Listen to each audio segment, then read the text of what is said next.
अब हम बात करते हैं केमिकल कोऑर्डिनेशन की। जब हमने नर्वस कोऑर्डिनेशन को पढ़ा था तो नर्वस कोऑर्डिनेशन स्पीडी थी और फास्ट थी, लेकिन इसका इफेक्ट जो था वो लॉन्ग लास्टिंग नहीं था। सो दैट्स वाई हमारी बॉडी ने एक और सिस्टम को डेवलप किया जिसको हम लोग केमिकल कोऑर्डिनेशन या हार्मोनल सिस्टम कहते हैं। हार्मोनल सिस्टम का सबसे बड़ा फायदा ये है कि ये लॉन्ग लास्टिंग और आपकी बॉडी के अंदर देर तक इसके इफेक्ट्स जो होते हैं वो नजर आते हैं। हार्मोन्स की बात करें तो जैसे नर्व्स के अंदर जो है वो इलेक्ट्रिकल इम्पल्स एक मैसेज कैरियर था, बिल्कुल इसी तरह केमिकल्स कोऑर्डिनेशन के अंदर हार्मोन्स जो हैं वो बेसिकली मैसेज को कैरी करते हैं। अब ये जो हार्मोन्स होते हैं डेफिनेशन के अकॉर्डिंग ये एक स्मॉल ऑर्गेनिक मॉलिक्यूल्स होते हैं जो कि एक स्मॉल अमाउंट में भी जो है वो एक लार्ज इफेक्ट प्रोड्यूस कर सकते हैं।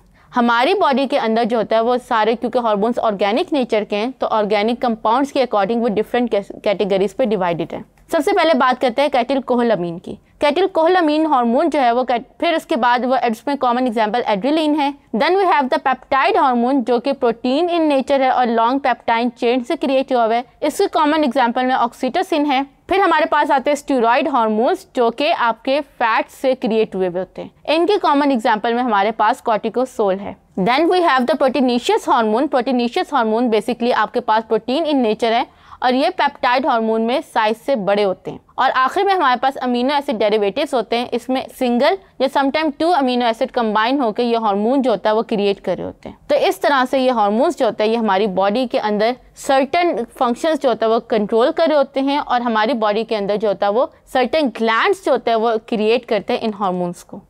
Thank you.